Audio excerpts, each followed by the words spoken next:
안녕하세요. 오늘 딥다이브에서는 여러분이 보내주신 흥미로운 자료 두 가지 한번 깊숙이 파헤쳐 보겠습니다. 네. 하나는 아주 짧은 정치인의 발언 클립인데 이게 꽤 논란이 됐고요. 네, 그거요. 다른 하나는 우리가 매일 접할 수도 있는 거대 소매 기업 그 성공 비결에 대한 이야기입니다. 네, 맞습니다. 첫 번째 자료는 정말 짧은 한 19초짜리 영상 클립이 어떻게 그 맥락을 완전히 잃어버리고 전혀 다른 의미로 퍼져나갈 수 있는지 그 위험성을 보여주고요. 그렇군요. 네. 두 번째는 낮은 가격, 이 단순한 철학 하나가 어떻게 세상을 뒤흔드는 거대 기업을 만들었는지 그 핵심 동력을 좀 분석하는 내용입니다. 네, 그래서 이번 딥다이브의 미션은 바로 이겁니다. 막 쏟아지는 정보 속에서 진짜 중요한 알맹이를 빨게 건져 올리고 네네. 그 이면에 숨겨진 이야기와 또 의미를 찾아내는 것. 자, 그럼 첫 번째 자료, 논란의 그 영상 클립부터 바로 뛰어들어 볼까요? 좋습니다. 최근에 조 바이든의 연설 중에 딱 19초짜리 영상이 온라인에 퍼졌어요. 네. 들어보면 미국 문화가 아프리카나 아시아에서 온 게 아니라 우리의 영국 법률 문화에서 비롯됐다 이런 내용인데 이 부분만 딱 떼어놓고 들으면 정말 오해하기 쉽게 들리죠. 마치 뭐랄까 특정 문화만 우월하다는 것처럼요. 맞습니다. 이게 정말 딱 그 부분만 보면 그렇게 들릴 수 있는데 근데 자료를 자세히 뜯어보면 이건 좀 의도적인 편집의 결과물이라는 거예요. 편집이요? 네. 전체 연설 맥락에서 보면 바이든이 오히려 그 영국 법률 문화에서 파생된 폭력, 특히 이제 캠퍼스 성폭력 문제에 대한 당시 교육부 장관 베시 디보스였죠.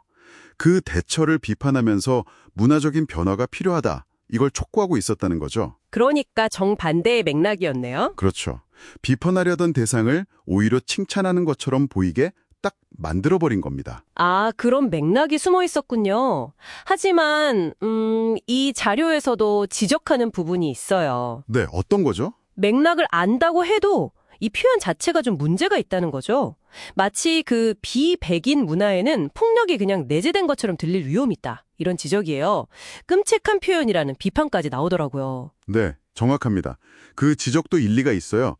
특히 연설 장소가 뉴햄프셔였는데 거기가 90% 이상 백인 거주 지역이었다는 점까지 고려하면 더 그렇죠. 장소까지? 네, 그런 편견을 조장할 수 있는 발언은 더 신중했어야 한다는 지적이죠. 근데 여기서 핵심은 어쨌든 편집된 영상이 주는 인상하고 실제 연설의 의도는 완전히 뒤틀렸다는 사실입니다. 정보가 어떻게 왜곡될 수 있는지를 정말 극명하게 보여주는 거죠. 정말 그러네요.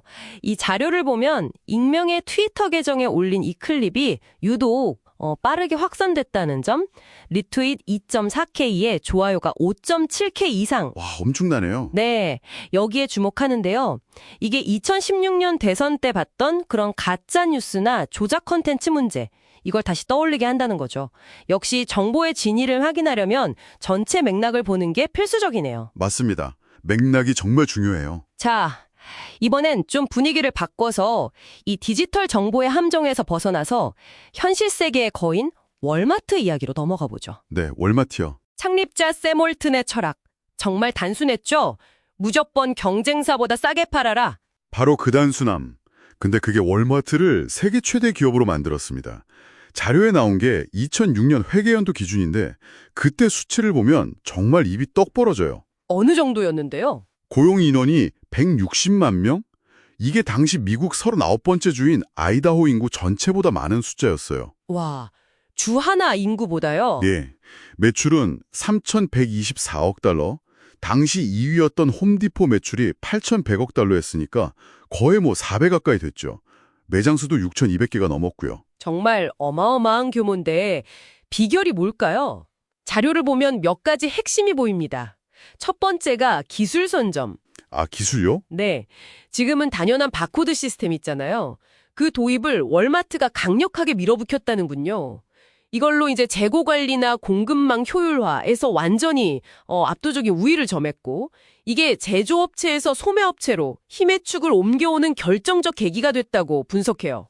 바코드가 그렇게 중요했군요. 네. 그리고 두 번째는 정말 뭐랄까 지독할 정도의 비용 절감 문화입니다. 비용 절감? 네, 샘 월튼 본인부터가 낡은 픽업 트럭 몰고 다니고 출장 가면 직원하고 저렴한 방 같이 쓰고 그랬다고 하죠. 진짜요? 네, 이런 짠돌이 정신이 기업 문화 전체에 그냥 뿌리내렸고 그가 죽은 후에도 계속 이어졌습니다. 마지막으로는 그 막강한 구매력을 바탕으로 한 공급업체 압박, 이걸로 끊임없이 납품가를 낮췄고요. 결국 그러니까 기술 혁신, 또 뼛속까지 스민 그 절약 정신, 그리고 공급업체와의 힘겨루기, 이 모든 게 최저가라는 단 하나의 목표, 이걸 향해 정말 광적으로 정렬된 결과였군요. 네, 맞아요. 이게 바로 그 단순한 전략을 압도적인 시장 지배력으로 바꾼 비결이네요. 그렇죠.